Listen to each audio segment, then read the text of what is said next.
Bom dia, muita paz.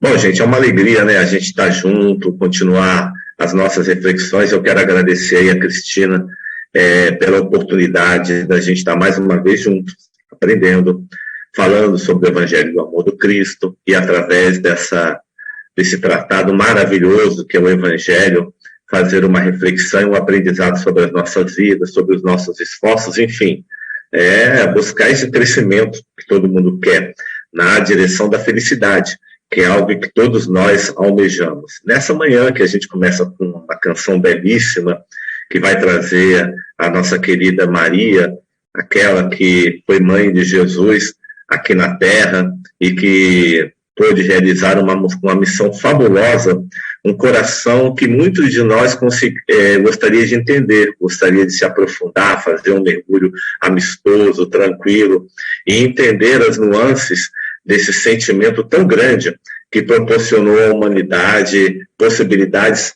fabulosas.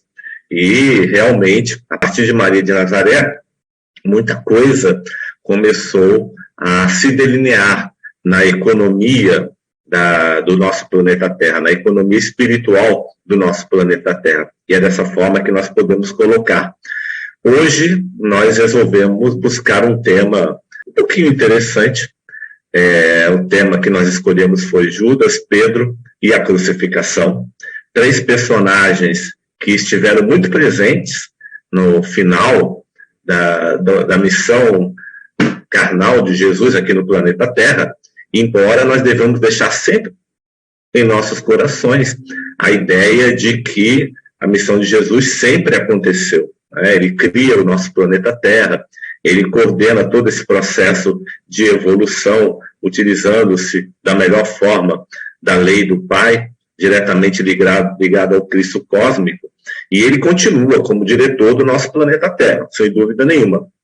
Mas hoje nós vamos falar também de uma personagem do Evangelho que durante 2000 anos foi muito criticado, foi muito perseguido, e que, evidentemente, a maioria de nós tem as suas teorias, já ouviu muita palestra, já leu muito livro falando sobre ele, cada um de nós já chegou à sua conclusão, e a gente vai caminhando dessa forma, tentando cada vez mais demover os atavismos religiosos que existem dentro do nosso coração e abrir a nossa mente e o nosso olhar para outras possibilidades mais profundas. E o apóstolo principal dessa noite é Judas Iscariote.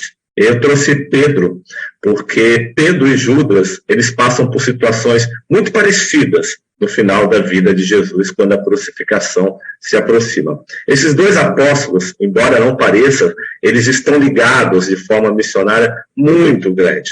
Mas vamos falar de Judas. Vamos começar a entender esse coração, esse espírito que atravessou 2000 anos de processos aqui na Terra, por alguns incompreendidos, por outros rejeitados, por outros mais ou menos acolhidos, por outros, por muito poucos com alguma compreensão.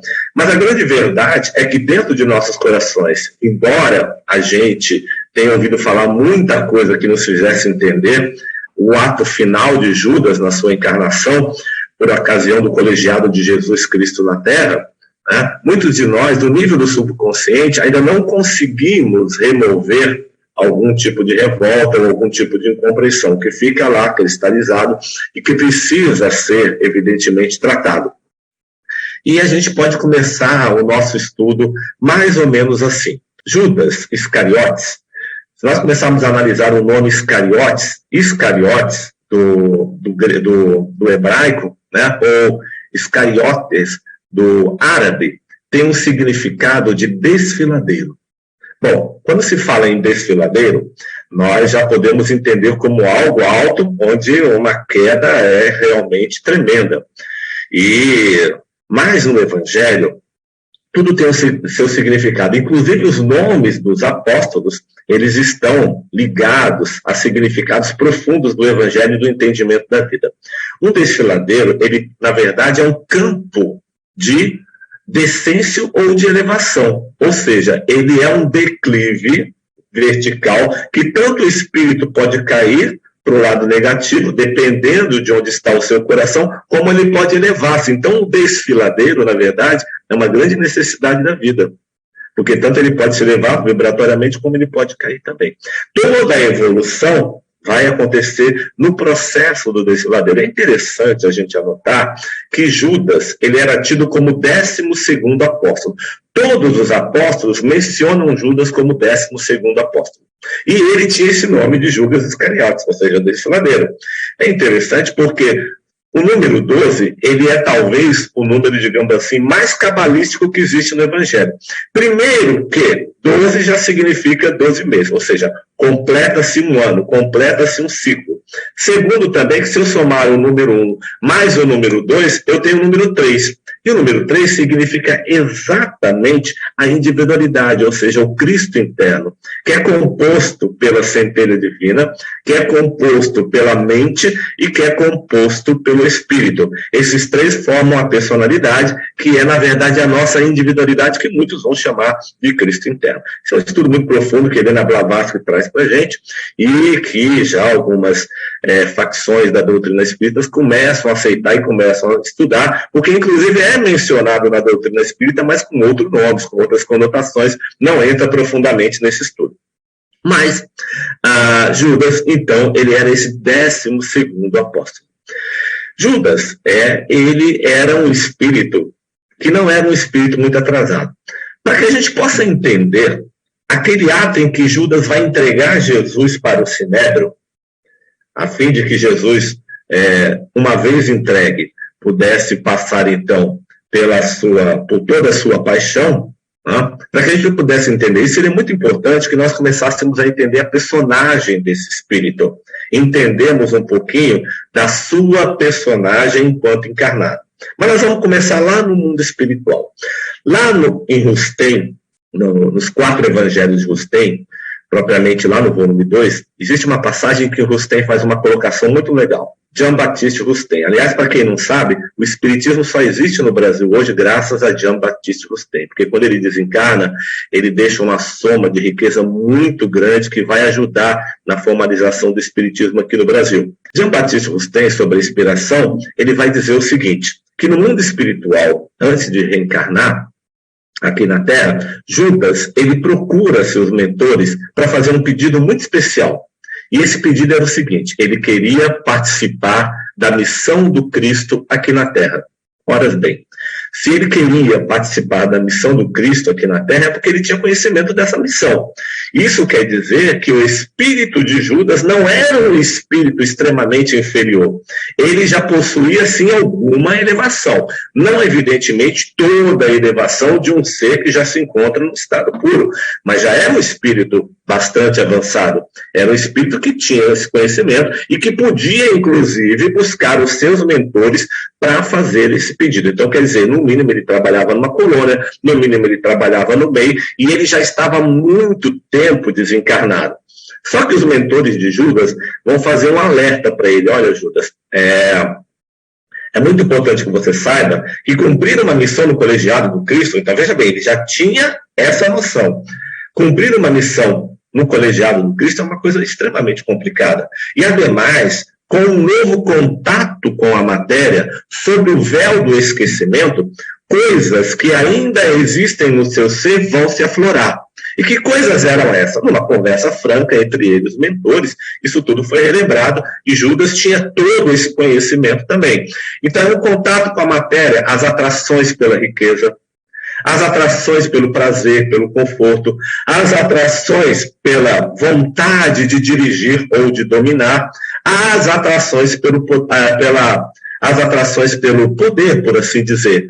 Ou seja, coisas que exatamente estavam no cerne, gravadas no espírito de Judas, e que é o contato com a matéria sob o véu do esquecimento, embora já há muito tempo no mundo espiritual essas coisas já não aflorassem mais, porque estavam registradas no seu subconsciente, ocultas, mas ainda não deixaram de existir, poderiam começar a acontecer. E Judas poderia falir nessa missão, falir nessa tarefa. Ora, De fato, Judas, quando reencarna, de fato ele vai manifestar essas coisas. De fato, ele está preocupado, ele vai estar preocupado com o domínio romano. De fato, ele vai estar preocupado com a questão do dinheiro. De fato, ele vai estar preocupado com as questões dos movimentos, do poder, com as questões do prazer, com as questões da riqueza. Mas acontece que Judas insiste no pedido. E os mentores, então, levam esse pedido até de forma que pudesse chegar a Jesus.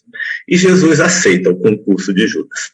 Ele aceita o concurso de Judas, e eu costumo dizer mais ou menos o seguinte, que imagina, você tem um filho, você é um pai, né, ou você é uma mãe, e o filho está sempre errando com você. Aí você dá uma nova oportunidade, ele continua errando. Aí chega uma hora, depois que o filho já aprontou tudo que já tinha que aprontar, que já devia ter aprontado, e ele fala, não, pai, mas agora eu vou, mãe, agora eu vou mudar, eu tenho certeza, me dá essa nova oportunidade, essa oportunidade é diferente, é difícil o pai não dar, entendeu? Ele acaba dando, porque o amor é assim, isso é um pai que vai sempre dar oportunidade, e Deus está sempre dando oportunidade. Então Jesus aceita. Aceita o concurso de Judas, mesmo sabendo que Judas poderia falhar na sua missão. Mas Jesus sabia de uma coisa. Ele sabia que, se Judas falhasse na missão, ele então, ainda com essa falha, ele poderia aprender, porque isso se tornaria para ele, para o espírito dele, um processo de crescimento muito elevado. Então, Jesus aceita o concurso de Judas. Daí, nós já começamos a fazer uma divisão extremamente importante, que nós temos que deixar muito clara na nossa mente. Existe um evangelho que está escrito assim, por Paulo de Tarso, o espírito é forte, mas a carne é fraca. Então, Paulo de Tarso, nesse momento, ele está fazendo uma divisão muito clara. O espírito é forte. Quando ele fala que o espírito é forte, será que ele está mencionando o nosso perispírito no mundo espiritual? Que consegue vibrar no plano de uma espiritualidade superior, sempre no amor, sempre na paz? Claro que não. A maioria dos perispíritos que se encontram nas proximidades do planeta Terra, ou ainda vagando por aí, como dizia Marilena, eles se encontram no mesmo nível que a gente, medianos. Tem a mesma concepção que nós temos. E não são tão sábios como nós pensamos. É por isso que a maioria das comunicações que vem do mundo espiritual deixam muito a desejar. Porque os espíritos que, graças à nossa sintonia, nós conseguimos nos sintonizar, na maioria deles, são tão pseudo-sábios quanto nós. Isso não quer dizer que eles não estejam trabalhando no bem, não quer dizer que eles não tenham boa vontade, mas ainda não têm aquele conhecimento profundo. Então, evidentemente, nós temos que ter isso muito claro. Então, claro que quando Paulo de Tarso faz essa divisão, ele não está mencionando o perispírito, que ainda claudica no mundo espiritual. Ele está mencionando, evidentemente, aquilo que nós chamamos de individualidade no começo desse estudo. Ou seja, a nossa centelha divina, o nosso Cristo interno, aquela consciência que nós ainda precisamos acessar. Essa consciência, onde o Pai escreveu a sua lei, conforme menciona o livro dos Espíritos, essa sim é forte. Essa sim, ela tem todos os atributos divinos e se encontra-se, evidentemente, oculto pela nossa inferioridade espiritual, e nós precisamos caminhar na direção dela. Isso porque todos nós somos filhos de Deus, temos origem divina, e evidentemente é claro que nós temos esses atributos também. Então, Paulo de Tarso menciona isso, o espírito é forte, mas a carne é fraca. Então, o espírito tem vontade, mas a carne não. Bom, o que vai acontecer então? Não demora muito para que Judas, então, já reencarnado, Jesus vai encontrá-lo na reencarnação. E uma das coisas muito legais que vai acontecer nesse encontro de Judas com Jesus é que Jesus convida Judas para segui-lo. Olha, Judas, levanta e segue Jesus. Aí eu vou fazer uma pergunta para você. Bem legal. Você levantaria para seguir Jesus? Vamos supor que ele chegasse hoje. Bom, primeiro teria um problema de você reconhecer realmente que era o mestre. Judas reconhece em Jesus aquele que poderia ser o Messias. Segundo, que a gente vai começar com um monte de desculpas. Não, o feijão está no fogo, amanhã eu tenho que trabalhar, meu filho tem que levar para a escola, tem que pagar a conta. Seja sincero com você realmente abandonaria tudo e seguiria daquela forma que Judas seguiu? É muito fácil falar que sim, mas na hora do vamos ver, talvez a coisa não funcione. Tanto é que 12 apóstolos são o que seguem. Nem todos conseguem seguir Jesus. Já era difícil seguir Jesus, mas Judas se levanta e vai seguir Jesus, o que mostra que ele via no mestre, ele admirava Jesus. E ele, então, vai seguir aquele que ele vai considerar que poderia ser o Messias que viria a salvar a Palestina, Israel, do domínio romano. Então, mostra aí que também era um espírito que percebe vibratoriamente um outro espírito superior. E isso já mostra também que Judas não era um espírito mais tão atrasado assim. Olha, no começo, Judas admirava Jesus. Os primeiros momentos com Jesus, a convivência com Jesus, faz com que Judas comece a olhar a vida de uma forma muito diferente, né? De todos os apóstolos, que tinha o que mais apresentava a condição para ser, digamos assim, aquele que levaria a igreja do Cristo adiante, não era Pedro, era Judas. Judas era o mais centrado, era o que mais entendia o ensinamento do Cristo, era o que mais se comportava de acordo com aquilo que o Cristo falava. Olha como é que são as coisas no começo. Era exatamente assim, não era Pedro. Pedro, ele era extremamente emotivo, ele tinha um coração muito bom, mas ele era um espírito muito difícil de controlar. A personagem de Pedro era complicadíssima. Ele dizia coisas erradas na hora errada, na hora certa, colocava Jesus em situações perigosas por causa das coisas que ele falava, e Judas apresentava um equilíbrio muito maior. Mas aí, o que nós temos que entender nesse momento é que Judas estava já sob o véu da personagem encarnada, ou seja, ele já havia esquecido, sob o véu do esquecimento, as suas capacidades espirituais que ele havia adquirido no plano espiritual, por muitos anos de trabalho. E agora ele já estava tendo contato através da carne com aquelas atrações que começaram a aflorar na sua vida terrena, que era a atração pela riqueza, pelo poder, pelo prazer, pelos movimentos, etc. e tal, pela política, inclusive. E Judas, então, ele vai começar, digamos assim, uma trajetória diferente na presença de Jesus. André Luiz, ele vai mencionar para a gente que a nossa personagem, o nosso karma, a nossa trajetória, todos os registros que têm a ver com o nosso ser, eles não estão cadastrados, como nós pensamos, determinando o nosso ser lá numa fichinha, numa colônia, no mundo espiritual. Não, isso é forma, isso é matéria. Os registros estão no próprio espírito, no DNA espiritual. Não existe esse negócio de dizer que meu registro está lá não sei onde. Não, está no próprio ser, está no próprio espírito, está na própria vida. É por isso que muitos espíritos, quando desencarnam e chegam no umbral, até os espíritos inferiores que estão lá sabem que ele foi suicida, sabem que ele foi assassino, porque vê. Porque está claro, aqui na matéria, o nosso corpo físico nos protege.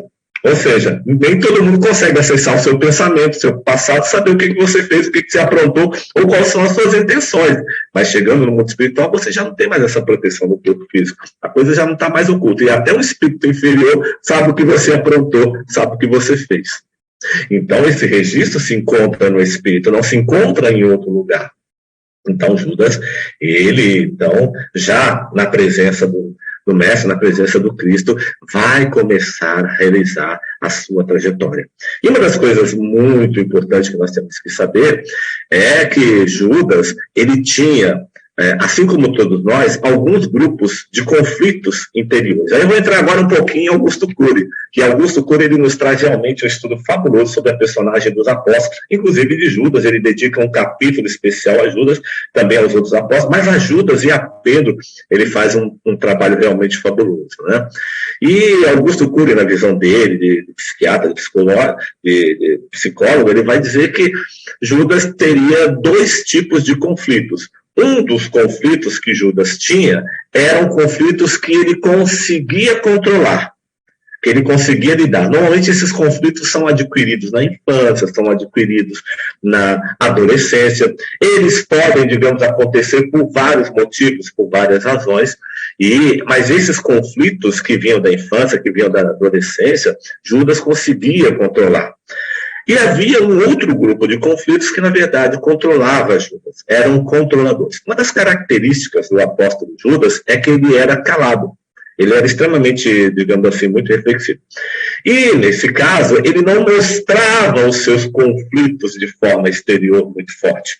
E, então, por exemplo, Pedro não. Pedro ele já mostrava os seus conflitos, então ficava mais fácil para Jesus tratar. Todo mundo já conhecia os conflitos de Pedro. Pedro não conseguia segurar, era emoção pura. E então, uma pessoa muito emotiva, ela fala demais, ela coloca muito para fora os seus conflitos. Então, Jesus ele tinha uma técnica de irrigar os corações com o seu ensinamento, tratar as células da memória, tratar os conflitos através da educação no seu colegiado de amor e de sabedoria. Então, todas as conversas que ele tinha com os apóstolos, que ele tinha com a multidão, essas conversas, esses diálogos faziam esse tratamento psicológico no âmbito do ser. Pedro, então, ele poderia ser considerado aquele apóstolo que se encontrava no primeiro estágio da semeadura, ou seja, as sementes caíam na beira do solo, era um solo duro, era um solo complicado, e elas não penetravam, elas ficavam à beira da estrada. Então, aquela emoção que vinha de dentro de Pedro para fora, elas impediam que as sementes do mestre aprofundassem na terra de Pedro. Então, era mais complicado tratar. Evidentemente, na trajetória de Pedro, ele vai mudando rapidamente com o convívio com Jesus, ele vai modificando essa sua estrutura e vai partindo para os próximos passos de solo. Judas já se encontrava no segundo estágio. Ele era aquele solo cheio de pedras. O solo cheio de pedras, caracterizado por Jesus, tinha uma característica muito especial. Caracterizado por Jesus tinha uma característica muito especial. Realmente, eu estou precisando fazer uma reciclagem, né? Mas havia pedras. Você quase não via o solo porque ele estava lá no meio das pedras. E esses solos que ficam perto de pedras, normalmente a terra é muito rasa, são pouquíssimos centímetros. Então o que acontecia? As sementes caíam entre as pedras, caíam na terra, e como essas sementes costumam ser essa terra costuma ser um pouco fofa e rara, as sementes rapidamente caem. Esse era o caso de Judas. Então, aparentemente, o ensinamento de Jesus crescia rápido em Judas, porque ele assimilava rápido. Nós temos que estar sempre atentos se o ensinamento às vezes entra rápido no nosso intelecto, e a gente já se acha o tal, já se acha que está em condições, por assim dizer, de dirigir a humanidade, porque tivemos contato com a doutrina espírita ou de um esclarecimento um pouquinho maior. É preciso analisar se, de fato, nós estamos transformando o solo do nosso coração para receber essas sementes. E aí o que acontece com Judas? Acontece que aqueles grupos de conflitos controladores começam a nascer junto com as sementes do bem. E aí o que acontece? Nessa primeira trajetória de Judas, nos primeiros anos de Judas, nos primeiros 3 anos de Judas, nos primeiros 2 anos de Judas com Jesus, tudo foi uma maravilha. Judas estava impressionado, ele admirava Jesus. E tanto é verdade que ele admirava Jesus, que se ele não admirasse, ele teria deixado ele. Ele não teria ficado com Jesus. Mas Judas vence os primeiros momentos da trajetória com Cristo. Ele vence o sol, porque Jesus andava debaixo do sol e comandava. Ele vence ter que acordar de madrugada. Jesus acordava de madrugada e logo os apóstolos tinham que acordar também. Ele vence uma série de vicissitudes do tempo, da dor, da falta de conforto por estar peregrinando no deserto, ter que dormir em qualquer lugar, uma hora estar numa casa, não ficar na sua casa. Ora, ele era um cobrador de impostos, ele tinha condições. Mas ele deixa todo o seu conforto para seguir Jesus. Então, todas essas vicissitudes, todos esses grupos de conflitos que tinham a ver com o conforto material, Judas consegue vencer. E Jesus consegue tratar isso em Judas. Então, Judas vai ver muitas coisas acontecer na presença do Mestre. A verdade é que os 12 apóstolos que seguiam Jesus, a maioria deles sequer conseguiriam emprego hoje, se viesse com aquela personalidade, que eles eram complicados de lidar. Tiago e João, por exemplo, os 2 irmãos, Jesus chamava eles de a dupla de filhos do trovão, porque eles eram fogo. Eles faziam cada proposta a Jesus. Houve até uma passagem que eles chegam numa aldeia, está lá no Evangelho, onde as pessoas não quiseram receber, não quiseram dar guarida para eles dormir, né? Era comum fazer isso aos peregrinos. Aí os 2 propõem a Jesus que Jesus fizesse uma prece, Jesus, vamos fazer uma prece, vamos fazer uma oração para Deus fazer cair raios do céu para destruir essa tribo aqui. Olha a proposta que eles vão fazer para Jesus, né? Então tinha muito caminho ainda pela frente. Claro que Jesus leva a coisa para um lado completamente diferente, não era essa a missão. Judas já tinha vencido isso tudo.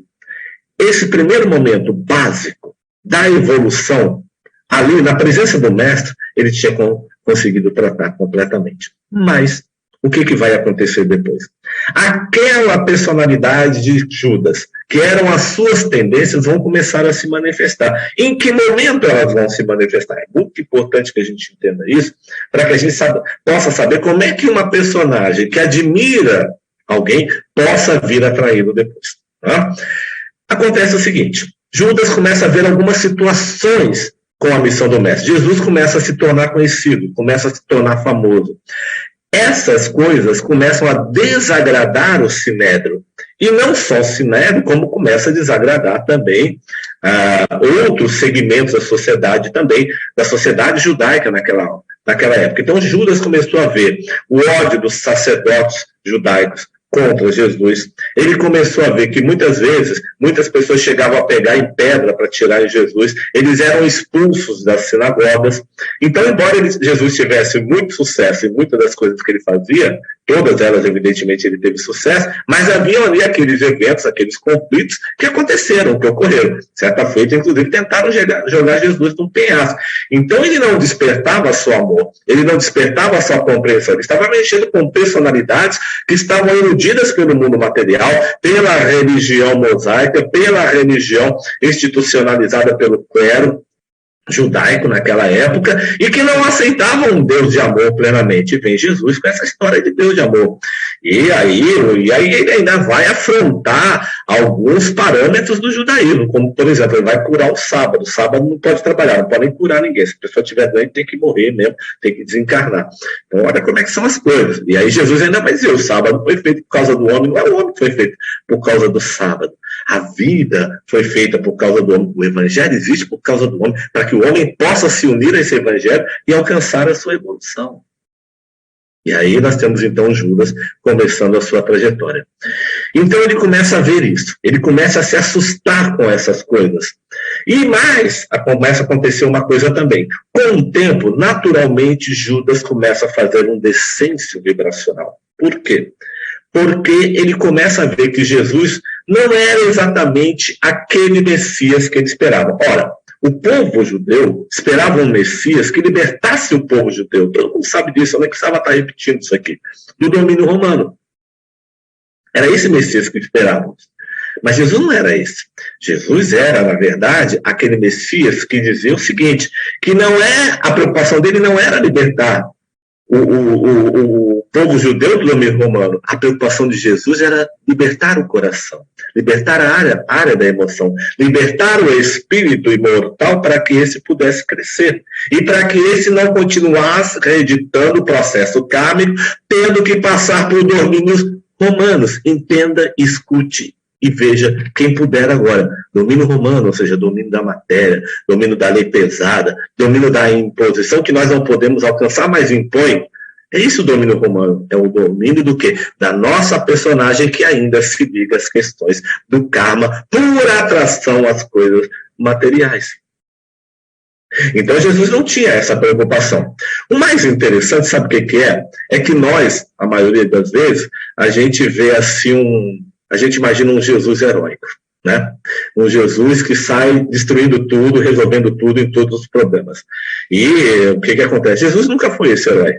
Ele sempre agiu de forma diferente. Esse herói é um imaginário. Aqueles homens que lutaram nas cruzadas em nome de um Jesus, eles não lutaram em nome do Cristo. Eles lutaram em nome de um Jesus que eles imaginaram. Será que eu não imagino um Jesus imaginário também? O Jesus que realmente daquela época, que trouxe a sua missão, ele tinha um comportamento completamente diferente de um herói. De um herói como nós podemos conceber aqui no plano material. Ele se interessava mais pelo olhar de um leproso, ele tinha mais compaixão por um olhar de um leproso do que ser aclamado pela multidão depois de um discurso que ele fazia sem precedentes que deixava todo mundo atônito.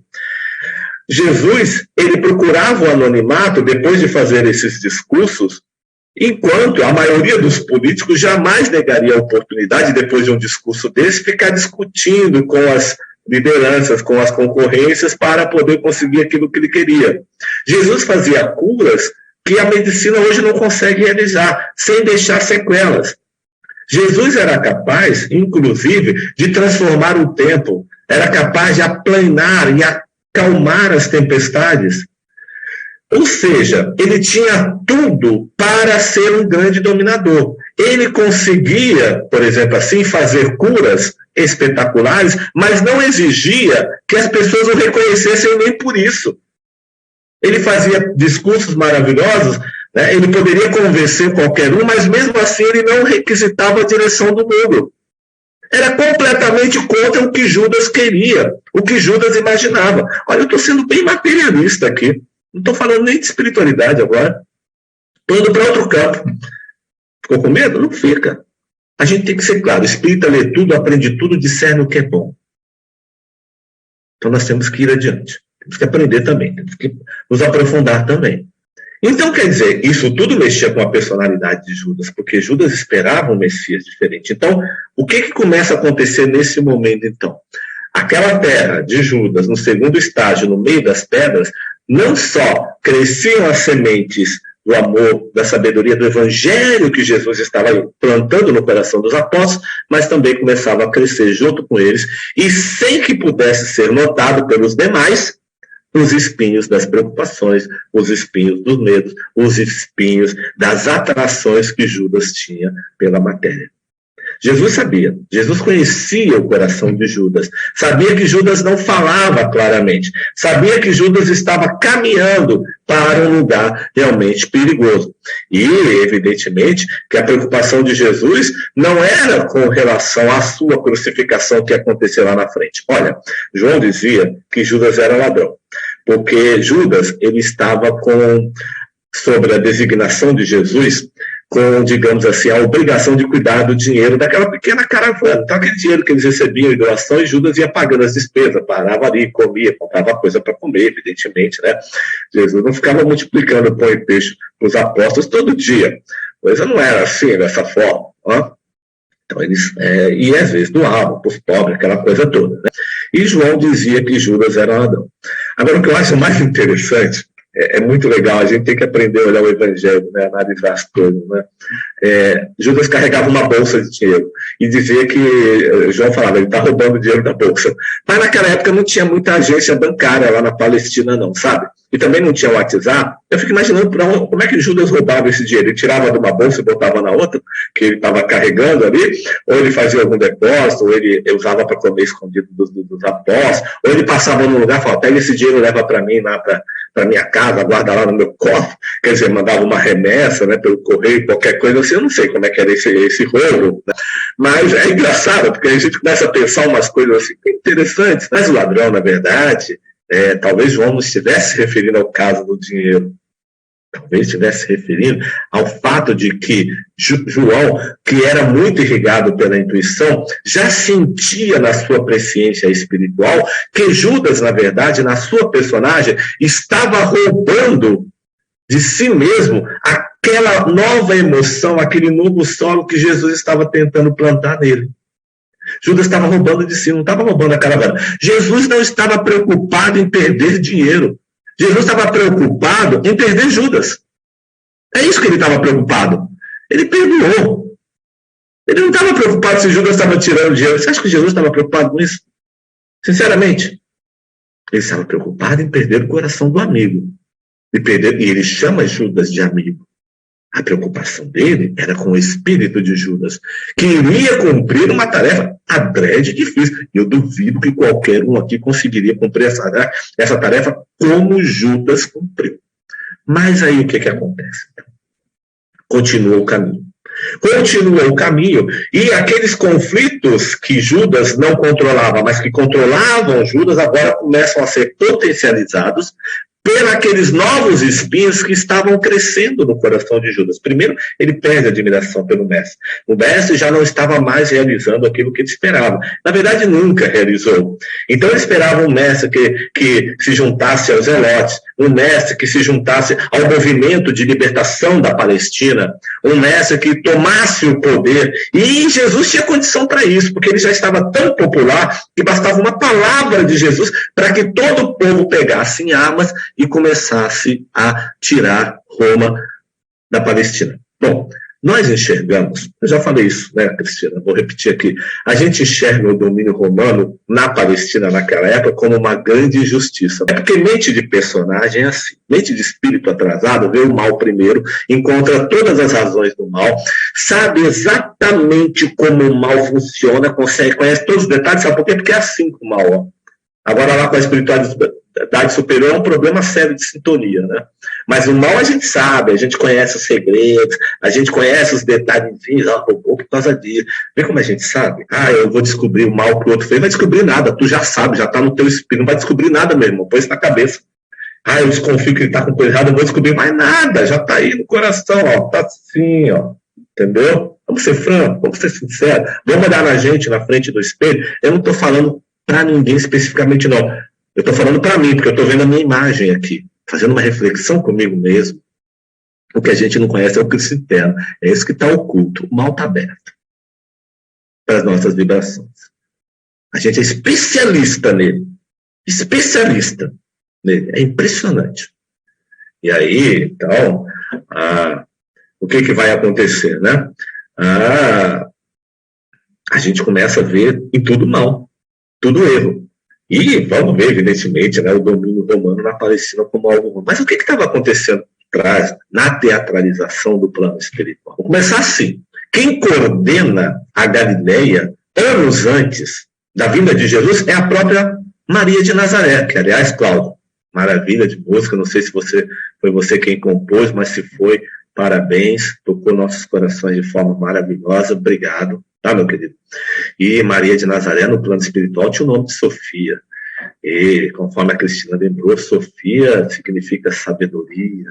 E ela tinha esse nome antes de reencarnar na Terra. E ela vai cuidar da Galileia. Então, na época, antes de Jesus nascer, a Galileia ela estava muito florida. Ela estava com um clima muito bom. As frutas estavam maiores. As flores estavam exalando um perfume muito bom. Tudo ela prepara para o nascimento de Jesus. Se não tivesse, olha, veja bem, o que eu vou falar, não confunda. Se não tivesse o domínio romano na Judéia naquela época, com certeza, olha o que eu estou falando aqui, os persas teriam invadido. Quem impede a invasão persa na Galileia são os romanos, porque com o exército romano ninguém gostava de brincar. E a Palestina se encontrava em paz, em aparente paz.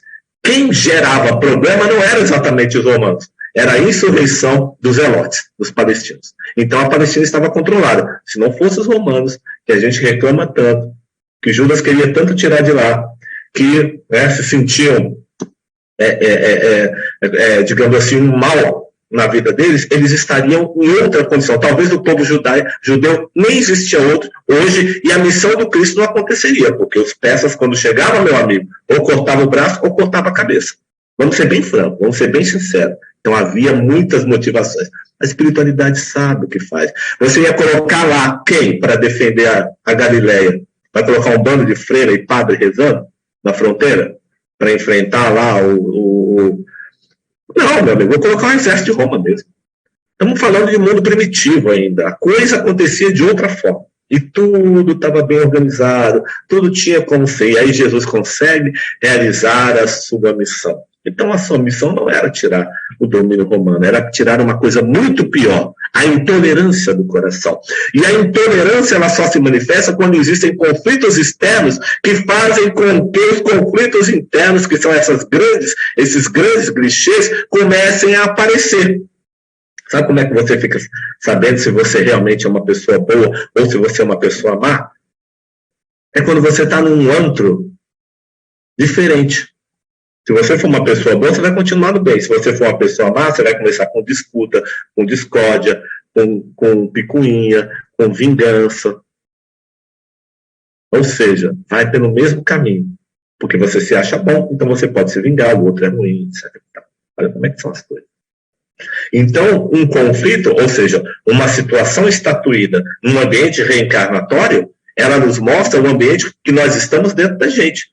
Mostra a nossa elevação e o quanto nós precisamos modificar. Então vem Jesus inaugurando uma nova fase no ser, falando da libertação do Espírito, que era completamente novo, porque até então o povo judaico ele estava sujeito ao quê?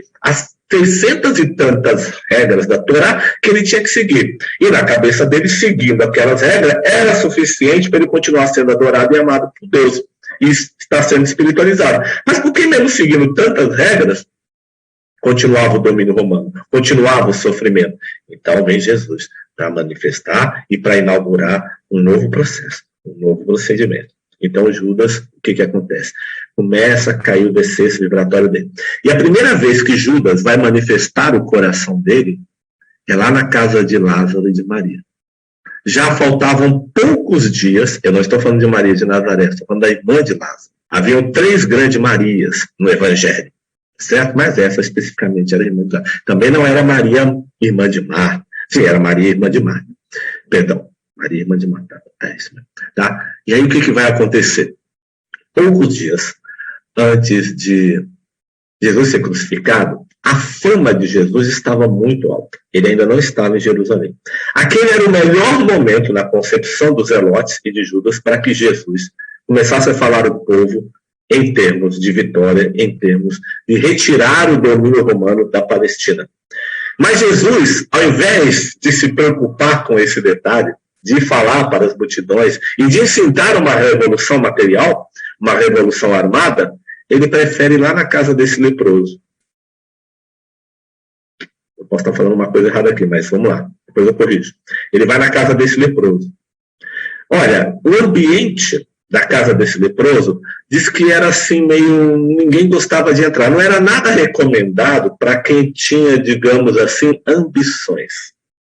Um político não entraria numa casa dessa, entendeu? Hoje entra na televisão para aparecer, né? Mas naquela época ninguém entrava, só os cachorros visitavam lá e lambiam as feridas dele. Diz que ele era famoso pelas chagas que ele tinha.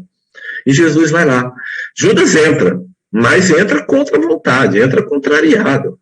Meu Deus do céu, o que ele está fazendo aqui? A gente tem tanta coisa importante para fazer, o momento é o melhor, o momento é esse. Judas reclamava muito disso. E aí acontece algo inesperado. Maria entra. E aí nós temos aquele episódio da mulher que vai lavar Jesus com um perfume de nardo. Agora, vocês se lembram dessa passagem, não é isso? Todo mundo lembrou, né? O que vai acontecer? Ela pega um vidro, um alabastro desse perfume, dizem que era nardo, que é um perfume feito de uma folha adstringente, né, de uma planta adstringente, e aquilo tinha um perfume maravilhoso, mas era um perfume muito caro. Quer dizer, ele custava algo em torno de mais ou menos uns 100 denários, era muito dinheiro. Para vocês terem uma ideia, o preço de um escravo era de 30 denários. O perfume de nardo era 100 denários. Quer dizer, Maria, ela deve ter trabalhado a vida toda, a economia para comprar esse vidro de nardo. Então, quer dizer, ela pegou as economias dela e comprou. E ela entra emocionada porque ela sente que aquele homem que ela tinha visto curar leprosos, que ela tinha visto tirar pessoas da tristeza, que ela tinha visto paralíticos andar, que ela tinha visto entrar no coração, mostrando uma felicidade maravilhosa, a possibilidade de um reino do Pai, um Pai que nos ama, uma doutrina completamente diferente daquela que só impunha regras, que era feita de orgulho, que era feita de força. E ela sabia, ela pressentia que Jesus ia nos deixar, queria sim deixar a vida material. E ela então quis demonstrar todo o amor dela através da emoção dela para o Cristo. Então ela não tinha palavras. O que ela faz? Ela entra chorando, ela quebra aquele perfume, literalmente aquele vidro, aquele de alabastro, e ela então lambe todos os pés de Jesus com aquele perfume e enxuga os pés de Jesus com os seus cabelos. Jesus recebe aquele ósculo. Um ósculo, quer dizer, aquele carinho maravilhoso, e realmente impressionado, agradecendo ao Pai, não faz nenhuma crítica, elevando a sua oração, recebendo o amor, ou seja, aquela emoção de Maria em relação a ele. O mais interessante, né, que a emoção também é uma forma de adorar o Cristo, e muitas vezes a gente critica quem faz as coisas só no campo emocional, né, porque a emoção realmente ela pode ser perigosa em determinados momentos, mas ela também é uma forma de nos aproximar do amor, da espiritualidade, quando nós a levamos para o lado bom. É uma característica muito feminina, do espírito feminino, né, da maioria das mulheres. Eu não falo de todas as mulheres, que eu estaria errado, porque tem muita mulher que não tem esse espírito feminino, ainda é espírito muito masculinizado. E aí o que acontece, né? Então ela faz isso. Nesse momento, Judas, então os espinhos que estavam dentro dele começam a aflorar. E aí ele manifesta o seu coração pela primeira vez. E ele vai dizer que aquele ato daquela mulher era um absurdo. Meu Deus do céu! Ele fala assim, podia ter vendido esse vidro desse perfume caro que custa 100 denários. Podia ter vendido isso e dado aos pobres. Aí, bom, quem age com o intelecto vai pensar, não, realmente, fora da caridade não existe salvação, jamais mergulhar, jogar esse vidro de perfume nos pés de Jesus, gastar esse dinheiro, vamos vender e dar para os pobres, pega esse dinheiro, põe no cofre do meu centro espírita para eu dar no cofre. É assim que a mente intelectual pensa, atrasada. Me desculpa, mas é isso. E aí Jesus vai dizer para Judas, pobres na terra você vai sempre ter, quer dizer, espírito atrasado, evoluído, que acha que é credor do céu, mas na verdade é mendigo da terra, porque apenas está pedindo coisas materiais, riqueza, sucesso, paz, sem trabalho, prazer. Esse você sempre vai ter. Esse é o pobre da terra que acha que é o credor do céu. Mas a mim, ou seja, o Cristo eterno, a espiritualidade, que vai tirar você desse ciclo encarnatório e que vai tirar esses pobres também pela evolução, esse você nem sempre vai ter. E você está brigando por causa de 100 denários. A gente é torpe, né? Eu já falei, né, eu sempre converso com a Cristina, e às vezes uma das coisas que eu falo para ela é, Cristina, o evangelho não é o que a gente pensa ainda. A gente vai ainda saber o que é o evangelho. A gente leva a coisa para o lado religioso. Mas nós ainda vamos chegar lá. Tem muito link importante para saber. Então, Judas ali manifesta o seu coração pela primeira vez. Nesse momento, nesse estado, Judas já se encontra com o seu decência vibracional muito adiantado. Aliás, vamos ser sinceros, vamos ser verdadeiros. Como é que você entrega, num ato de traição, alguém que você admira se você não fizer um decência vibratório muito grande? Então, esse decência vibratório que está acontecendo com Judas, na verdade, fazia parte de toda a encenação necessária para que ele pudesse fazer a entrega de Jesus. E como é que ele vai fazer a entrega de Jesus? Ele vai ao Sinédrio. Ele sabia que o Sinédrio tinha a intenção de capturar Jesus. Só que a Páscoa estava chegando. E a coisa não poderia ser tumultuada. Jesus estava vindo para Jerusalém. A Páscoa significa exatamente rito de passagem, de travessia. Olha, nada é por acaso, né? E eles queriam encontrar uma forma de pegar Jesus, que já estava incomodando o Sinédrio, a popularidade dele estava muito grande, mas tinham que pegar Jesus de uma forma às escuras, escondidas. Não daria para você pegar Jesus em público, poderia gerar uma revolução na hora ali. Então, eles estavam ansiando uma oportunidade. Judas sabia disso. Judas tinha conhecimento desse fato. Claro, os apóstolos, os discípulos sabiam que Jesus estava sendo perseguido pelo Sinédrio. Inclusive, eles temiam a ida de Jesus a Jerusalém. Quer dizer, Jesus, ao invés de se afastar de Jerusalém, eles acordam de manhã e vai para Jerusalém. Exatamente o oposto do que a personagem quer. O personagem vai para o outro lado. O espírito é forte. Ele vai na direção do que ele tem que fazer. Então, quando Judas vai ao Sinédrio e propõe a entrega de Jesus, nossa, os fariseus ficam felizes da vida. Encontraram a oportunidade que eles estavam buscando para prender aquele que estava incomodando tanto eles. E aí, então, eles oferecem a Judas dinheiro para ele. E Judas aceita esse dinheiro. Oferece quanto? 30 denários. Menos do valor do perfume de nardo, que representava o valor de um escravo. E Judas recebe esses 30 denários.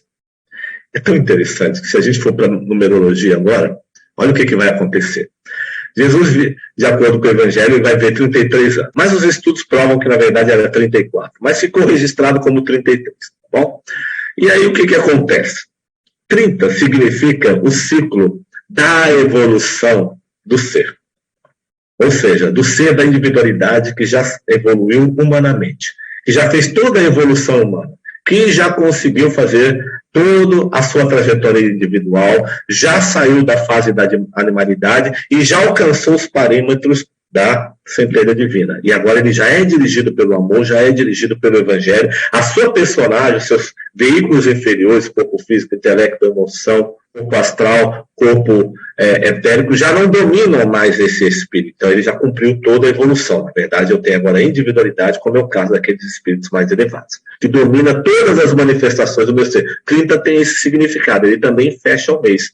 Então, ele significa o homem adulto. 30 anos no judaísmo era um homem que era adulto que já podia falar em público. Olha que interessante. Então, o homem adulto. O homem que se deve levar em consideração. Mas, transpondo, fazendo a transposição para a questão espiritual, é o homem espiritualizado em todos os sentidos, que já cumpriu a evolução individual. É o caso de João Batista, que dentre mulheres era o espírito mais evoluído que nasceu na Terra, ou seja, o maior dentre mulheres. O espírito que já havia cumprido, ou seja, o espírito que já nasce adulto, já nasce com uma evolução muito grande, muito à frente da humanidade. Mas Jesus tinha 33 anos. 3 significa o quê? Significa ainda a individualidade, ou seja, Jesus não só já tinha cumprido toda a sua evolução individual como ser humano, vencido toda a animalidade, como já estava no nível da individualidade, que é a tríade superior, ou seja, exatamente 30 e 30 e 3 mais 3, na numerologia nós temos o 6. O 6 significa o quê? A iniciação final para o retorno à concretização do número 7, que é o estágio final de toda a evolução. Se eu for para o lado da numerologia, eu já começaria a encontrar algumas coisas bem interessantes. Então, nós temos aí um adendo, uma colocação, por favor.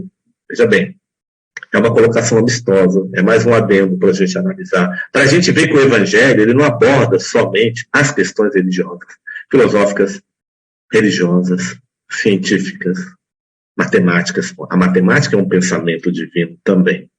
Eu vou fazer uma pergunta para você. Vamos lá. Vamos ver quanto o coração da gente está endurecido. Por exemplo, quem já estudou um pouquinho de signos, a gente vê, é impressionante como o signo ele consegue definir a personalidade das pessoas. Já notaram? Isso. Mesmo você sendo espírita, não é isso? Não é verdade? Olha o seu signo, olha a sua personalidade. Vai lá, pega um livro de signo, olha sobre a sua personalidade no signo que você nasceu. Você vai se impressionar. É antigo essa filosofia, mas é direitinho. Até os ascendentes também do signo, quando a pessoa vai vivendo, aí começa o ascendente a tomar conta, é impressionante. Se vai lá no signo do zodíaco chinês, também a gente vai ver a personalidade do ser também. Eu não estou falando de previsão, de signo, eu não estou falando de futurologia, eu estou falando da personalidade do indivíduo do signo. É impressionante. Aí eu faço uma pergunta para você. Existe, então, uma vibração no universo impressionante que tem a ver com o signo. E quando os espíritos superiores ou seus mentores querem que você reencarna sob determinada influência psicológica de personalidade, ele não pode fazer você nascer naquela data daquele signo para aproveitar essa inserção que já existe no universo, determinada pelo pensamento divino? Você já parou para pensar nisso? Não, tudo que é doutrina está errado, só o espiritismo está certo. O fato da gente ver verdades de outra doutrina não quer dizer que você tem que mudar para elas, quer dizer que você tem que clarear teu coração. Continuar no caminho que você está e começar a fazer links, não discórdias. A gente não está numa doutrina, não estamos no espiritismo para criar um sistema bélico contra as outras. Não é isso. Eu não tenho nem que unir as religiões, eu tenho que unir os corações. As religiões podem continuar separadas, cada um cumprir. A maioria delas hoje faz caridade, a maioria delas estão mudando o pensamento. Tem muita religião que já está com pensamento espírita. Tem muita igreja evangélica que já usa termo espírita. Outro dia, comentei com a Cristina, passei em frente lá na Praça Sanspen, outro dia não. Outro dia foi uns 8 anos atrás, né? Não vamos falar a idade não, vai indo de anos para trás, já viu, né? Ela começa a falar a idade. O que acontece? Passei lá em frente a uma igreja universal. Eles colocaram uma casinha, estava lá, venha beber a água fluidificada. Gente, água fluidificada é um termo evangélico? Você acha que é? Não é. Já começa a perceber-se que a verdade ela é acessível pela intuição, pela inspiração, pela observação da vida. As religiões mudam, as religiões se transformam, as religiões melhoram. No futuro, nenhuma religião vai deixar a desejar. Até aquela que você acha que está errada. Então, na verdade, o espírito que está naquele nível precisa daquela religião na feição que ela está, para ele poder entender. Jesus curava. Teve um leproso que ele curou e falou, olha, não diga nada a ninguém, mas procura os dons de Moisés e segue. Quer dizer o seguinte, aquele espírito que ele cura, aquele ser que ele cura, Jesus percebe o seguinte, ele foi curado no âmbito material, no âmbito da pessoa, mas ele ainda precisava de uma religião. Mas ele não entenderia a religião do Cristo, ele precisava da religião mosaica ainda, porque ele precisava de um trilho, ele precisava daquela afeição. Cada um de nós precisa de uma forma. Hoje eu posso, através do Espiritismo, do esclarecimento, da compreensão, do trabalho da mediunidade, me esclarecer. Estou aproveitando bem isso? Estou aproveitando realmente? Ou será que eu vou ter que voltar numa próxima encarnação porque não aproveitei bem o Espiritismo? Numa religião lá na Índia, numa casta para aprender humildade, adorar vários deuses para entender que Deus está em tudo. Para aprender a fazer caridade, como fez Madre Teresa de Calcutá, porque na minha religião, que tanto ensinou, eu não fiz, nem comigo. Essas perguntas são perguntas importantes que a gente deve fazer e analisar o nosso ser. O fato de eu estar numa religião não quer dizer que eu já seja dessa religião. Pelo contrário, você está chegando, eu sempre falo isso. Chegou na faculdade de matemática, você não é matemático, mas você está aprendendo. Chegou na casa espírita, na escola espírita, você não é espírita, você ainda está aprendendo. A maioria de nós ainda é mais mosaico, nós ainda somos mais judeus ainda do que espíritas. Se analisar o fundo do coração, do pensamento, vai chegar a essa conclusão de verdade. Não tem medo de chegar a essa conclusão, não. Eu estou numa escola nova, mas ainda sou isso. Meu ser ainda é isso. Então, a gente olhando a trajetória de Judas e o descenso vibratório dele, a gente começa a perceber que foi uma tarefa difícil, uma tarefa complicada ter que fazer essa entrega. E o mais interessante de tudo, que essa entrega que Judas vai fazer não poderia ter sido feita por ninguém que estivesse fora do palco, fora da representação. Tinha que ter sido feito por um discípulo. Nenhum discípulo daquele poderia ter feito o que Judas fez. Mesmo que Judas caísse vibratoriamente, ele vai entregar. Qual era o sentimento de Judas em relação à sua entrega? Era o quê? Punir Jesus? Não, era forçar Jesus a fazer o que ele achava que era certo. Ele confiava. Olha só, ele confiava no mestre ao ponto de entregar o mestre que ele sabia, ele tinha certeza absoluta de que o mestre ia reagir, ia mostrar o seu poder. Olha, ele não entrega porque ele não confiava em Jesus, ele entrega porque acreditava em Jesus. Você parou para pensar nisso? Não, né? A gente está acostumado àqueles repetecos de palestra. Aí quando a gente vai repetir o que se fala em palestra, ou que a gente lê, a gente ergue o nariz e fala, mas o Evangelho diz assim. A gente repete igual papagaio. Mas não consegue fazer os links do Evangelho. Eu preciso aprender a fazer isso, gente. Eu não estou criticando. Quando eu critico a mim, tá? Eu estou me expondo, Wander. Eu estou expondo Judas que tem dentro de Wander. Eu tenho essa coragem. Não estou falando de vocês, estou falando de mim. Olhando para dentro do meu coração. Por isso que eu fico olhando a minha imagem também, porque eu olho no meu olho. Eu aprendi a fazer isso. Eu sofri muito, eu passei por muita dor, por muito erro, por muita ignorância da minha mente, do meu coração, e aí eu comecei a fazer minha transformação. Não é fácil, mas é maravilhoso. É muito bom. A gente vira outra pessoa. Isso é de uma leveza. Então Judas vai fazer a entrega. E ele faz o seu descenso vibracional. De fato, não foi uma entrega muito simples. E essa entrega estava planejada pelo plano espiritual. Como eu disse, nenhum outro discípulo. Você acha que Pedro, na sua emoção, conseguiria fazer essa entrega? Não. Tiago, João, não. Maria? Nem pensar. Nem Lázaro faria essa entrega. Mas Judas vai fazer a entrega. Ah, mas aí eu posso mais ou menos dizer o seguinte, que Judas não precisava ter traído, né? Jesus poderia ter ido ao Sinédrio, se entregado de madrugada, mas aí nós perderíamos, se isso tivesse acontecido, nós perderíamos detalhes do Evangelho na inauguração de campos do qual nós não estaríamos pensando hoje da forma com que nós pensamos. O que acontece? Olha que interessante como é que é feita essa entrega. Judas já vinha planejando no seu interior. E ali tem a ceia. O que acontece na ceia? Jesus anuncia, alguém vai me trair. Aí todo mundo fica. Mas Jesus anuncia isso, usa a palavra traição, porque não havia outra naquele momento para ser utilizada. E aí todo mundo queria saber quem é. E Pedro pergunta quem é. Jesus, de uma forma muito dissimulada, pega um pedaço de pão, mergulha no vinho, entrega para Judas. Não sei se era vinho, se era água, não vem ao caso, mas entrega. O mesmo pão, o mesmo vinho que ele dizia, esse é o meu corpo e esse é o meu sangue. Sangue significa ectoplasma. Ectoplasma, na verdade, do Cristo, é o ectoplasma da Terra, que mantém o nosso planeta vivo. ele mergulhado no pão, que é a forma, ou seja, a saliva com o lodo, ou o pão com o vinho, significa reencarnação. O vinho é o espírito e o pão é a matéria. E no ambiente da reencarnação nós evoluímos. E ele entrega para Judas. E o que ele fala para Judas no momento dessa entrega? Ele fala assim: o que estás fazendo, faze-o rápido. Olha só, o que você está fazendo, faze-o rápido. Vamos lá. Jesus está inaugurando a ciência mental pela primeira vez na Terra. Com essa frase. E ele dá uma ordem a Judas. O que Judas estava fazendo? Estava comendo. Se era para comer rápido, era para comer mais rápido que os discípulos, é isso? Jesus estava olhando aquela atitude de Judas na mesa, comendo com os outros. O que estás fazendo, faze-o rápido. Ele estava falando também da entrega no Sinédrio, que era um ato que ia acontecer ali naquele momento, que era um ato físico. Então Jesus estava inaugurando o campo mental. O campo do quê? Na verdade, místico do ser, da criatura. O campo esotérico, né, que estava mostrando. Judas não estava fazendo o que ele estava fazendo ali. Ele estava presente de corpo presente. Igual fala aí na hora de enterrar o defunto. O corpo de Judas estava presente. Mas o espírito de Judas estava vibrando num diapasão que era controlado pelos seus conflitos. Era isso que Judas fazia. Gente, nós não fazemos o que estamos pensando, nós fazemos o que nós somos. O que nós somos é o que determina a nossa vibração no universo. Isso é um outro estudo aqui que daria para falar horas sobre isso.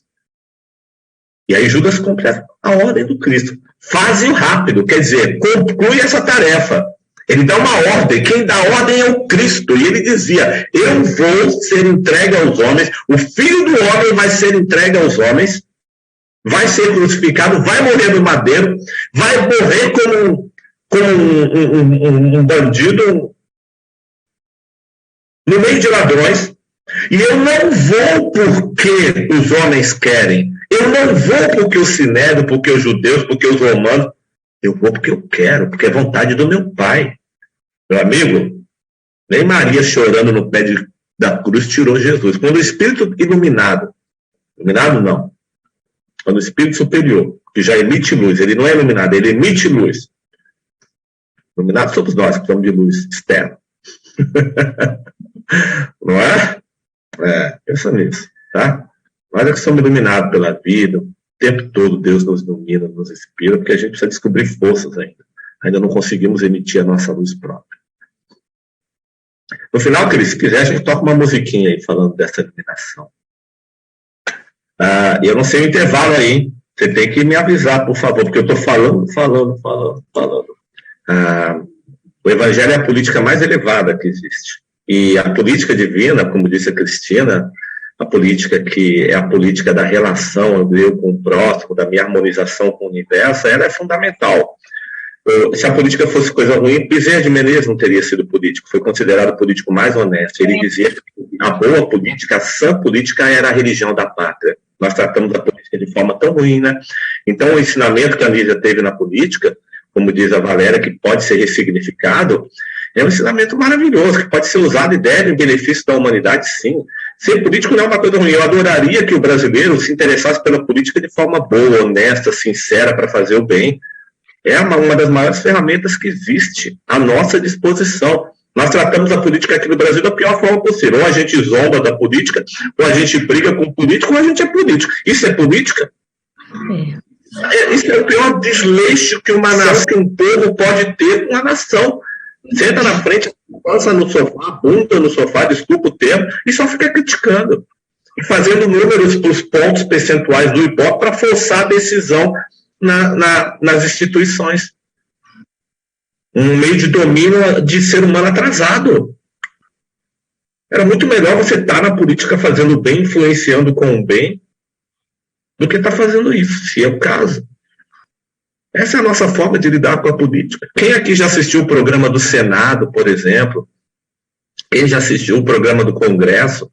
Quem já se interessou, de fato, em falar para o filho, seja um diplomata, seja um bom político sim, curse a faculdade de política, vá fazer o bem, se você quiser, não fica aí criticando só. Todo mundo aplaude o jogador de futebol e critica quem está na direção do país. Aí ficamos emitindo esse tipo de vibração para os nossos políticos, querendo o quê de volta? Claro, eles viram a gente cobrador do karma, a gente só faz isso.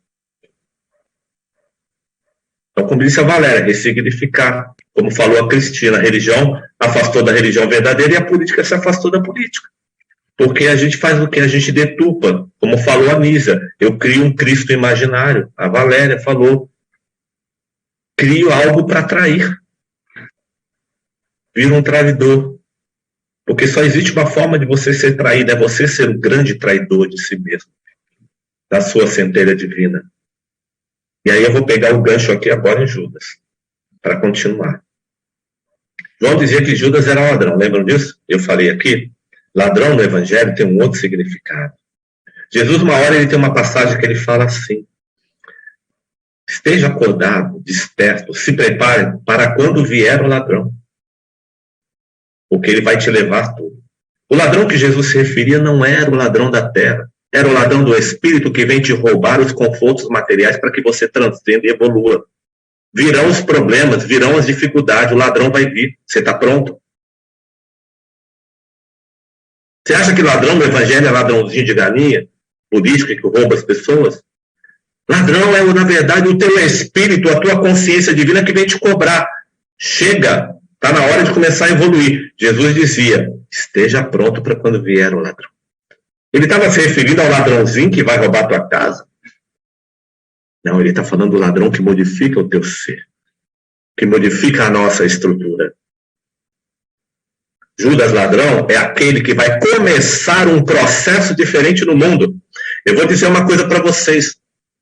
Se Judas não tivesse existido, vocês não estavam aqui hoje. Nenhum de nós estaria no cristianismo. Nós pensamos que estamos seguindo ao Cristo por causa de Jesus, mas nós só vamos nos tornar cristãos por causa de Judas. Porque ele vai cumprir a missão mais difícil que no mundo da cristandade, nem Maria cumpriu essa missão. Ele vai entregar ao mestre. E Jesus dá ordem, faze o que está fazendo, faze-o depressa. Ou seja, Judas, executa a minha ordem, ele cumpre. Ele poderia estar inconsciente da sua centelha divina. Ele poderia estar no seu descenso vibratório, sendo dirigido pelos seus conflitos interiores, mas ele vai cumprir a tarefa. Porque, como disse a Cristina e lembrou, tinha que ser a personagem de Judas para poder fazer isso. E ele vai. E ele faz com extrema maestria. Judas conduz os soldados do Sinédrio até o Getsemane, onde estava Jesus, orando lá. E os discípulos não conseguem acompanhar Jesus quando ele pede para orar com ele, vigiar com ele, porque os discípulos estavam vivendo um drama muito grande quando se aproxima a crucificação, eles sabiam o que ia acontecer. Então eles tinham que dormir, que senão eles entravam em colapso. Eles fizeram um desgaste emocional e físico maior do que se tivesse trabalhado durante um mês sem dormir. Nos últimos dias, a situação não estava fácil. E eles dormem. Judas estava acordado e vai fazer a entrega de Jesus. E ele leva. Ele conduz a caravana de homens armados do Sinédrio até Jesus. E ele faz a entrega de Jesus sem violência. Quem vai cometer violência é Pedro, que pega a espada e corta a orelha do soldado Malco. Não vem do Sinédrio. Ela vai vir depois, mas por ordem de Jesus. Então, como é que a gente não pensa no Evangelho? Olha, a gente está acostumado a repetir, ouvir repetecos, mas não consegue raciocinar sobre o Evangelho. E Pedro corta a orelha do soldado de Malco. E aí Jesus dá um outro ensinamento, que se Judas não tivesse feito isso, não aconteceria também. Ele fala para Pedro, embainha a tua espada, porque com quem ferro fere, com ferro vai ser ferido. Embainha o teu karma, na bainha, a tua espada que corta, que não deixa você, embainha o teu karma no processo de evolução, no casulo, para que ele seja transformado e saia como uma borboleta. Não usa o teu karma para ferir, porque quem usa o karma para fazer o outro sofrer, e assim mesmo vai ser sofrido. Vai sofrer. Você acha que Jesus estava falando da espada de ferro? Não, ele não estava falando da espada de ferro. E aí aquela situação toda obriga Jesus a curar a orelha do soldado Malcolm. Impressionante. Impressionante como tem detalhes do Evangelho que são fabulosos, que mexem com a gente de várias formas. E aí o que acontece? Aí então, Judas, antes desse processo, em que Pedro usa da emoção, que a emoção aflora e ele ataca o soldado do Sinédrio, vê que a violência vem dentro. Porque se Jesus não tivesse curado depois a orelha de mal, todos seriam presos, seriam mortos ali mesmo.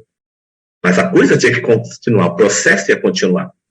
E aí o processo acontece e aquilo já impressiona toda a caravana, aquele processo de cura.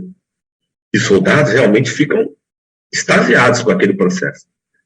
E aí, quando Judas vai beijar Jesus, que é um pouco antes, ele beija e Jesus olha para ele e fala assim: meu amigo, em verdade eu te digo, é para isso que vieste, para fazer essa entrega que você veio. Ele olha com os olhos complacentes para Judas e fala: amigo, meu amigo, em verdade te digo, fica tranquilo, porque é para isso que vieste. Tu cumpriu essa missão de fazer a entrega. É impossível trair o Cristo. Jesus sabia tudo. Tudo acontecia sob previsão, detalhe e sobre aquilo que ele já tinha determinado que aconteceria junto com o Pai. Você não trai o Espírito do nível do Cristo. Para de besteira. Você trai o imaginário. Você trai a você, não ao Cristo. Você trai quando você começa a fazer planejamentos em cima do próximo, quando você começa a fazer expectativa, e com você também. Porque você não conhece a personalidade, não conhece o espírito, não conhece o carro, o passado, a trajetória, onde ele pode falhar. Falhar, todo mundo falha. Quando você coloca muita coisa em cima do próximo, vou casar, vai ser um príncipe maravilhoso, eu quero um homem perfeito, você já se traiu. Porque a personagem não pode fazer tudo certo. Nem você que se acha perfeito, porque tem medo do outro te trair e se acha o tal, você é o tal. O traidor somos nós. Se você foi traído, é porque você é traidor. Se o mal te atinge, é porque você é mal. O mal só atinge quem é mal. Frase de Pedro Baldi. É. Difícil ouvir uma coisa como essa. Complicado? Todos nós temos Judas no coração, como falou a Lígia, porque Judas era um dos processos da evolução do homem que está saindo da animalidade, vai cumprir uma missão cruel para poder evoluir para os próximos estágios. E essa personalidade de Judas, olha que interessante, ela vem recebendo o ódio vibratório da humanidade há 2000 anos. Ele não traz Jesus, ele faz tudo certo. O medo de Jesus, de Judas falhar, era ele se suicidar. É ele não sair desse estado de negridão que a personagem dele colocou, que era o grande exercício de Judas agora. Coisa que Pedro faz. O que é pior? Judas trai, Pedro nega 3 vezes. Qual é o pior? Mas Pedro consegue sair da situação. Judas teve ainda Jesus falando, amigo. Pedro, quando nega a 3ª vez, ele só recebe um olhar de Jesus, não podia nem falar com Jesus. Porque Jesus já estava debaixo do chicote. A maioria de nós não conseguiria nem agir como Pedro. A gente nem entraria naquele pátio onde as pessoas falavam, não era você que negou Jesus? Não era você que traiu Jesus? A gente nem entraria naquele pátio. Pedro trai? Tá bom. Mas que espírito é esse? Pedro trai, não. Pedro nega, mas que espírito é esse que nega? Mas na hora que Jesus vai ser entregue, pega uma espada e corta, ataca uma comitiva de homens armados, sozinho, com uma espada desse tamanho, com uma faquinha, não era nem uma espada. Que espírito é esse? Não tem alguma coisa estranha? Então nós estamos falando de decências que vão acontecendo, que fazem parte de todo o drama. E todo esse drama do Calvário, dessa paixão que vai começar a acontecer, ele só tem 1% na Terra. A gente só vê 1%. 99% estava no plano espiritual. O drama era muito maior. Um bom drama. Porque na economia terrena, se Judas não tivesse feito isso, hoje nós não teríamos o cristianismo, nem o espiritismo como a gente tem, meu amigo. Minha amiga. Por isso que eu falo, você vai se tornar cristão, é por causa de Judas. Um se apagou para o outro se iluminar. Precisava. Negativo e positivo estão juntos na dualidade. Eles fazem parte do mesmo contexto. Precisam se unir numa harmonia fundamental. Ou seja, Tudo faz sentido, tudo tem um porquê, tudo tem uma razão. Se Jesus não tivesse morrido na cruz com aquela forma de violência, ele seria mais um profeta lá do Velho Testamento. A maioria dos judeus nem acredita em Jesus, acha que eles nem seguem Jesus. Olha como é que são as coisas. E aí Judas faz a entrega. E o que Judas queria? O que Judas esperava? Ele queria que Jesus saísse da cruz, que ele mostrasse o poder dele. Ele acompanha a comitiva, ele vai à crucificação. Mas aí ele começa a se desesperar, porque ele vê o quê? Ele vê Jesus ali, na cruz. E ele ficava falando assim, olha, é agora que os anjos vão vir, é agora que ele vai sair. Quer dizer, ele tinha ouvido Jesus falar que Jesus ia ressuscitar. Ele acreditava que Jesus não ia morrer, mas aí ele viu o mestre dele morrer. Qual foi o erro de Judas? Foi não ter esperado. Porque Jesus não ressuscita 3 dias depois, Cristina? Ressuscita? Nunca morreu, na verdade, né? E essa ressuscitação, é ressuscitação na matéria ou é retorno do espírito para o plano sistêmico? Você acha que é na matéria? Porque se fosse para ressuscitar na matéria e ficar na matéria, estava aqui andando por aí até hoje. Não. Ressuscitou, porque mesmo Jesus continua evoluindo até hoje. Ressuscitar é o ressurgimento, ressurrecto do ser, com toda a sua estrutura espiritual conquistada no plano divino. Ressurgir na casa e no coração do Pai, no ambiente do Pai, na minha espiritualidade e na minha essência vibratória. Verdadeiro. Esse é o significado. Aquela crucificação, na verdade, em que Jesus está no meio da humanidade, o bom ladrão e o mau ladrão, está no meio da humanidade. Essa é a humanidade muito bem representada. Tanto o bom ladrão quanto o mau ladrão revoltados por estarem crucificados, mas um já tinha, o bom ladrão, que era Gestas, já tinha, o quê? Já tinha uma convicção um pouco melhor, de que sabia que estava passando por aquele processo porque precisava, e ele reconhece, esse homem é bom, mas nós temos uma razão para estar aqui, e o outro não, que era o mau ladrão, que só estava preocupado nas suas necessidades físicas, queria escapar da lei e estava revoltado. A humanidade é o Cristo se crucificando. Nós estamos crucificados no corpo físico e o Cristo se crucificando conosco. É impossível trair um espírito do gabarito de Jesus, do Cristo. Nós traímos a nós mesmos. E Judas, talvez, antes da gente continuar, não, vamos depois. Vamos falar de Pedro. Pedro nega Jesus.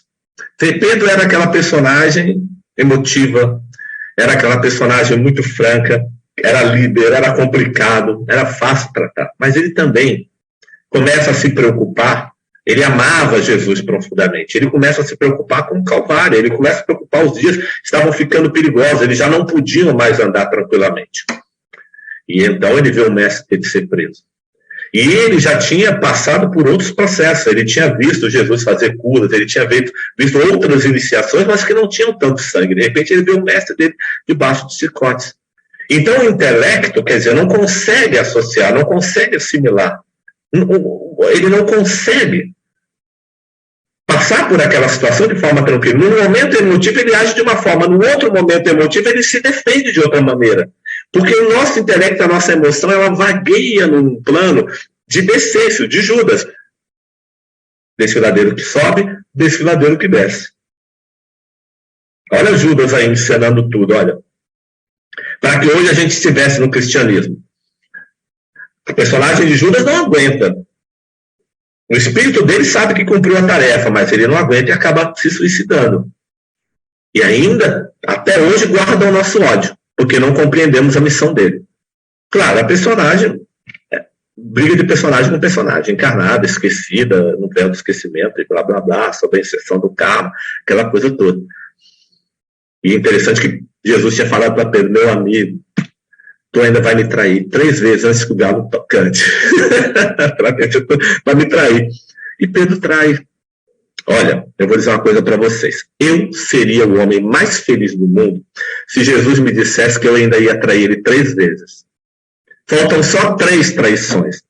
Quantas vezes eu traio Cristo por dia? Nem Deus sabe. Quantas vezes eu ainda vou trair? Ah, Pedro traiu. Quantas vezes eu vou negar, né, Pedrão? Negar. Pedro ia negar Jesus 3 vezes. Se Jesus falasse para mim que você ainda vai me negar 3 vezes, eu estava feliz, eu estava exuberante. Faltam só 3.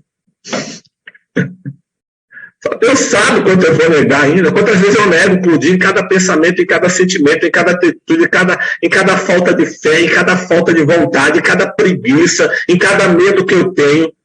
Em cada vez que acontece uma coisa ruim, aí eu vou pedir para Deus me livrar daquela coisa ruim, como uma coisa fosse ruim. Na verdade, é uma coisa que está educando meu espírito. Em vez de pedir para Deus aproveitar aquela lição, crescer e superar ela com espiritualidade, não com medo. Pedro também faz o descenso vibracional dele. E Cristo também faz. Jesus também faz o descenso vibracional dele. Sabe por quê? Porque se não fosse da vontade de Jesus, ser entregue não conseguiria. Os soldados várias vezes tentaram prender Jesus. Quem é Cristo? Quem é Jesus? Eu sou Jesus. O que procura? Os soldados caíam para trás, não conseguiam ficar em pé. Você acha que se Jesus não baixasse o descenso vibracional dele, os soldados conseguiriam prendê-lo? Então toda drama, todo palco, de toda essa transformação econômica e espiritual no planeta Terra já estava pronto. Tinha que acontecer, meu amigo. Tinha que ser dessa forma. Então Jesus se deixa levar, faz o seu descenso. Todo mundo, Judas, Pedro e Jesus. Para que a coisa pudesse acontecer, para que a coisa pudesse alcançar as culminâncias. É interessante, que é o seguinte, existe uma passagem no Evangelho, que logo depois dessa, antes dessa, que é a preparação da ceia, e aí o Jesus ainda não tinha entrado em Jerusalém. Mas ele manda Pedro, porque Pedro e João perguntam para ele, onde é que nós vamos fazer a nossa ceia da Páscoa, mestre? Aí Jesus manda Pedro e João ir para a cidade para procurar um lugar para fazer a Páscoa. E aí ele dá a seguinte orientação para Pedro e para João. Olha, quando vocês entrarem em Jerusalém, vocês vão ver um homem carregando um cântaro de água. Segue esse homem, ele vai até uma casa. Quando chegar nessa casa, você pergunta assim, aonde é o aposento do meu mestre e onde ele vai cear com seus discípulos? Olha que loucura. Olha que coisa maluca na cabeça de Jesus. Porque Jesus realmente ele não cabe muito no nosso imaginário, como fala Augusto Cury, né? E aí o que acontece?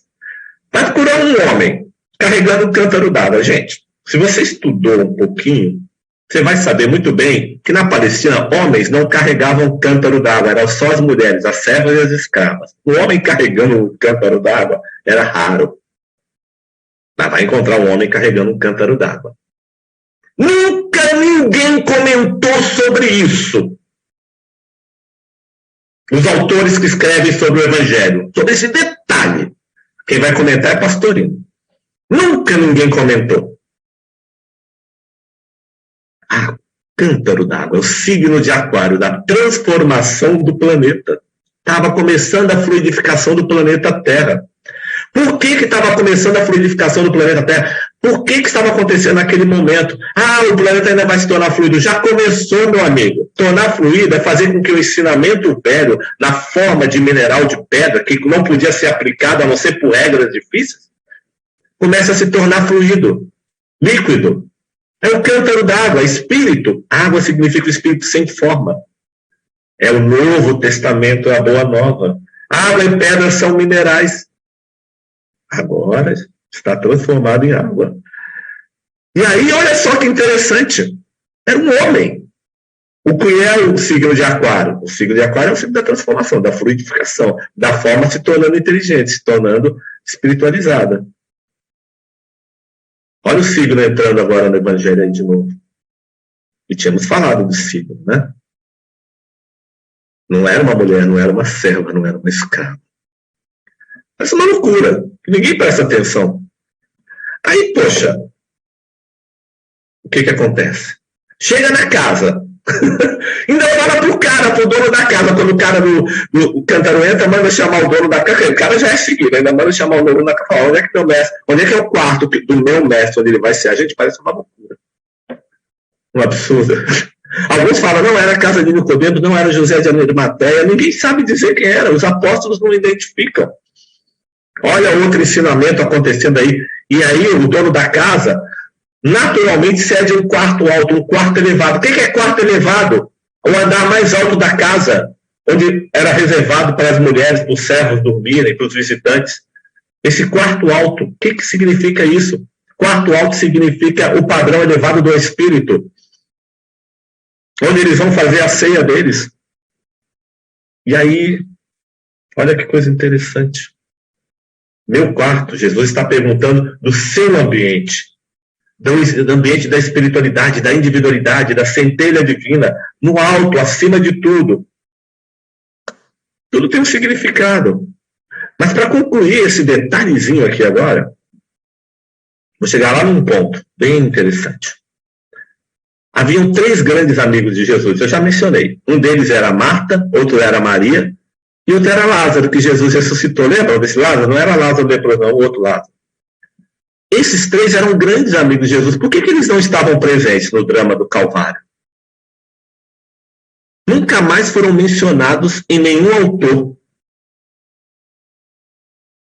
Ora, não estariam presentes ou estariam participando num plano espiritual, num plano mais mental? Já te ocorreu isso? Ou as coisas só acontecem na matéria ou você só é espírita de mentirinha? Então, aqueles 3 grandes amigos de Jesus, que nunca mais foram comentados, sumiram do mapa, sumiram de tudo, que depois nenhum autor comenta sobre eles mais, assim, dessa presença deles que poderia estar lá. Então, só poderiam estar acompanhando no plano mental, no plano espiritual, na via mística do ser, com certeza. Então nós temos ensinamentos do Evangelho que estão mostrando, o espírito é imortal, o espírito se liberta, o espírito transcende, o espírito se desdobra, tem tanto desdobramento, a gente acredita nisso. E aí nós estamos diante também do início da fluidificação do planeta, também, com o ensinamento do Mestre, com o ensinamento do Cristo, que agora é que ele vai começar a atuar. A paixão de Cristo não são aquelas 6 horas que ele passa no Calvário. A paixão de Cristo são os milhões de anos que nós vamos enfrentar na nossa evolução, no nosso crescimento. Ou você acha que são aqueles 6 horas apenas? São os anos de evolução. Que com ele, sob a direção dele, nós vamos modificar o nosso ser. Nós vamos nos transformar. Judas, ele não consegue sair da escuridão. Ele vê o mestre não sai, e aí ele entra em desespero, não espera e vai praticar o suicídio. Ele entra em pranto, entra em choro, mas ele não consegue sair. Ele sente todo o peso da personagem ter cumprido uma tarefa tão íngreme, tão difícil, tão complicada. E aí, como o espírito é forte, a carne é fraca, ele então, naquele conflito, onde as coisas vêm à tona, onde os conflitos anteriores desaparecem, e aí começa a lucidez novamente a aparecer, Judas, então, opta pelo suicídio, achando que essa, como forma de punição, seria a melhor forma. Era disso que Jesus tinha medo. Tanto é que a primeira coisa que o mestre faz, de acordo com alguns escritos espíritas, é quando desencarna e socorrer Judas. É a primeira coisa, tirar Judas daquele estado. Não, meu amigo. Foi para isso que vieste. Para tirar ele do estado. Pedro não. Pedro ele transforma cada lágrima, cada escuridão, cada momento. Ele transforma isso em luz. E ele vai se tornar o grande apóstolo que ele se torna. Mas foi tão cruel ter negado quanto ter traído. Mas, na verdade, nós temos que entender que a lição desses 2 apóstolos abre-se um novo caminho, uma nova possibilidade de luz, um novo início de recomeço nas nossas vidas. Eu vi, foi há mais ou menos uns 15 anos atrás que, pela primeira vez, a televisão levou assim como crítica aquele ato que as pessoas faziam lá antes da Páscoa, de ficar chutando o boneco de Judas, lembra? Que as pessoas faziam isso como um ato de violência. Demorou anos, 2.000 anos para isso acontecer. Pela primeira vez, agora ninguém mais faz, né? Ah, é violento, tá vendo? Porque isso, quer dizer, não justifica a violência do outro eu ser violento. As primeiras lições começando, mas durante anos a gente vem ainda aquele espírito que se apaga para que Jesus se elevasse. Para que a gente pudesse compreender um drama e aí nos interessássemos pela doutrina espírita, pela doutrina cristã, que a doutrina espírita é a doutrina cristã. Que nos interessássemos por nós, pelo nosso espírito.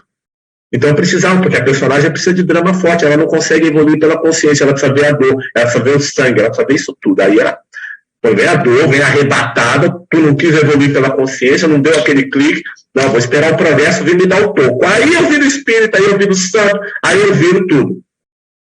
Viro cristão de repente. E aí nós temos uma lição fabulosa do Evangelho. que vai nos mostrar o quanto a gente precisa começar a demover os atavismos, os atrasos, as inferioridades. Existe uma coisa maravilhosa que acontece lá nos Evangelhos Apócrifos, pouco comentado também. Eu não vou nem muito longe para falar desse caso, mas eu vou voltar a falar da personalidade de Judas, que era um centro, nesse caso aqui agora, do estudo que nós estamos fazendo.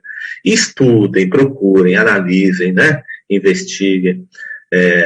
Lá nos estudos de Pastorino a gente vai chegar em Judas, com vários capítulos, nós vamos falar sobre ele, aquela coisa toda, né, que a gente faz toda segunda-feira. Quem quiser, a Cristina manda o link aí, né? Mas eu não vou muito longe, não, para falar de uma coisa que eu acho fabulosa no Evangelho. Eu vou aí no céu de Vila Isabel, aí mesmo, sabe? Nós temos uma amiga aí chamada Rosane, ela é bailarina, não é? A Rosane foi a primeira bailarina de uma peça escrita pelo Altair Veloso, chamada Alabê de Jerusalém. Vocês sabiam disso? Muitos que estão lá no céu nem sabem, né? Mas vamos falar, ela é uma excelente bailarina, ela participou dessa peça. A Alabê de Jerusalém, na verdade, ela é uma peça que fala de uma entidade africana que viveu na época de Jesus lá na Palestina. E essa peça vai contando sobre um prisma muito legal, quem já assistiu essa peça, a passagem de Jesus, desde o surgimento de João Batista até a crucificação do Cristo. O Alabê acompanha isso. E a história conta que o Alabê vai fazendo as considerações, as analogias com o panteão africano, né, com o panteão dos orixás africanos, alguém estava falando de Umbanda aí no começo, e com os ensinamentos de Jesus, que eram muito parecidos, porque os ensinamentos de Cristo estão na Terra desde antes do que a gente imagina. Tá? Em religiões diferentes, em pensamentos diferentes, em lugares onde a gente não acha. Mas ele está presente. E existe um momento, lá na peça Alabê de Jerusalém, de uma música. Cristina, eu posso colocar essa música? Você libera aí para mim? O Shared Service? Vocês me desculpam, mas eu acho tão lindo. E com a permissão de vocês, eu gostaria... Está liberado? Eu gostaria de que vocês ouvissem essa música.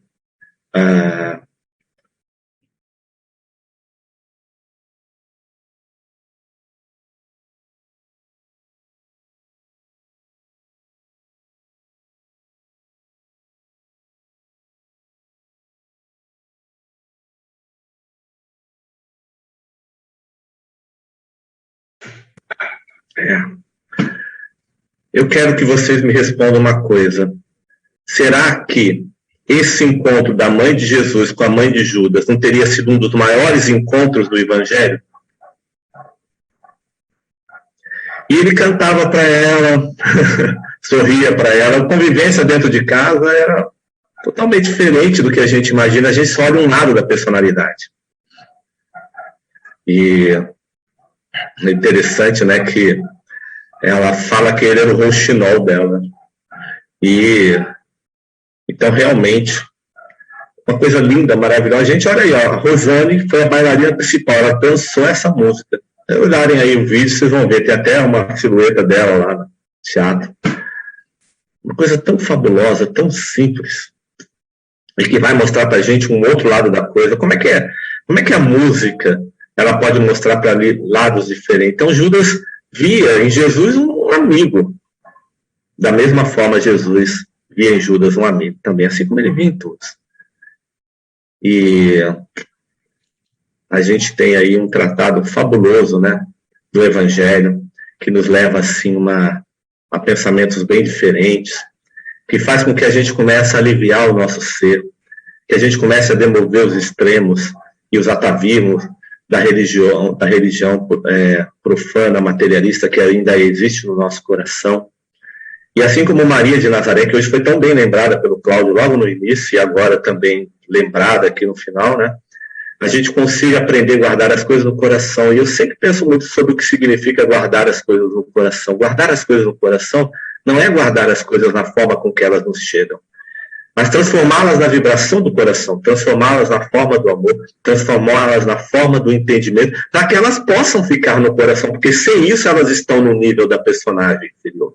Sem isso, elas estão na revolta, nas picuinhas, no atavismo, no ancestralismo, no primitivismo que ainda traz Deus e não penetra o coração. Para penetrar o coração, para guardar no coração, é preciso, como disse a Valéria, ressignificar. É preciso retransformar. É preciso fazer um trabalho fabuloso dentro de nós. Um trabalho de crescimento, um trabalho de modificação. Então nós podemos sim ser esses seres, porque o Cristo espera-se de nós. Cristo não espera, não se preocupa se a gente ainda trai. Ele não está preocupado se a gente ainda erra. Ele não está preocupado se ainda a gente não pratica a religião 100%, se a gente ainda não consegue ser o melhor médium. Ele não está preocupado se eu consigo fazer uma boa palestra, não. Ele está preocupado em que eu saiba amar, que eu saiba perdoar, que eu saiba conviver, que eu não seja intolerante, que eu saiba mostrar, botar a minha alegria e ser aquele ponto de amizade que as pessoas podem contar com a minha vibração, embora eu não possa ter tudo para dar, mas que a minha vibração esteja sempre disponível ao Cristo, para que ele possa utilizar, ainda que eu seja um médium muito pequeno, atrasado, mas que eu possa estar à disposição do Cristo, para que a gente possa mediar o seu ensinamento. É muito fácil ser médium de espírito A, B ou C, difícil é ser médium do Evangelho. Difícil é ser um médium do Cristo. É muito fácil ser cristão, difícil é seguir o Cristo. Como diz um autor que eu conheço, que foi da família de Gandhi lá na Índia, ele fala assim, olha, a gente não devia perder tempo tentando ser cristão, a gente devia ganhar tempo tentando manifestar o Cristo que existe no nosso coração. Para fazer uma colocação dessa, tem que ter muita coragem.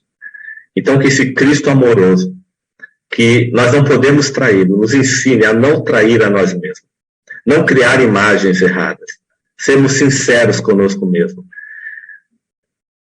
empreender, investir na nossa espiritualidade, através de qualquer trabalho que a gente realize na Terra, seja na política, seja na justiça, seja como um funcionário de informática, como sou eu, que corre contra o tempo todo. Seja no meu centro espírita, na minha casa, na minha igreja, o que for, na minha profissão, seja ela qual for, que eu considere todos os meus trabalhos como trabalho de Cristo. Eu não preciso me mostrar que eu sou religioso, eu preciso fazer o bem, eu preciso ser um bom profissional naquilo que me pedem. Eu preciso ser, não aquele ser perfeito, mas aquele ser que cada dia caminha um passo. Porque não importa as distâncias, se eu der um passo por dia, eu caminho a distância que for. Eu cumpro todas as distâncias infinitas do universo. Mas se eu ficar preso a modelos errados, na minha mente, nas ilusões, nos atavismos, nas preocupações de rotulagem que eu quero fazer para o meu próximo, aí eu não vou estar dando passo nenhum, eu vou estar cristalizado. E não é isso que Cristo quer. Cristo quer que a gente se liberte. Eu quero finalizar com uma frase que uma vez surgiu na prece do meu coração.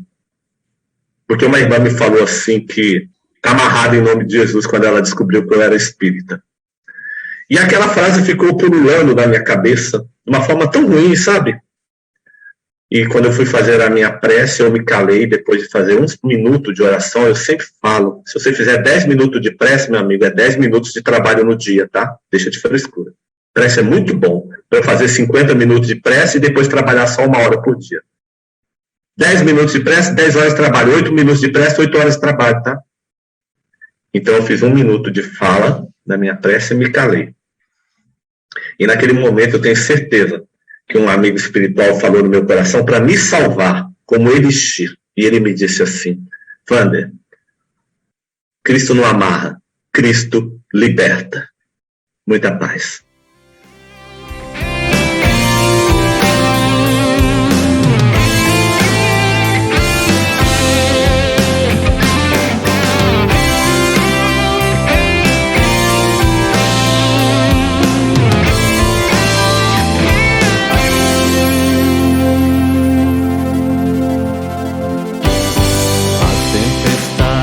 Hei de me antecipar.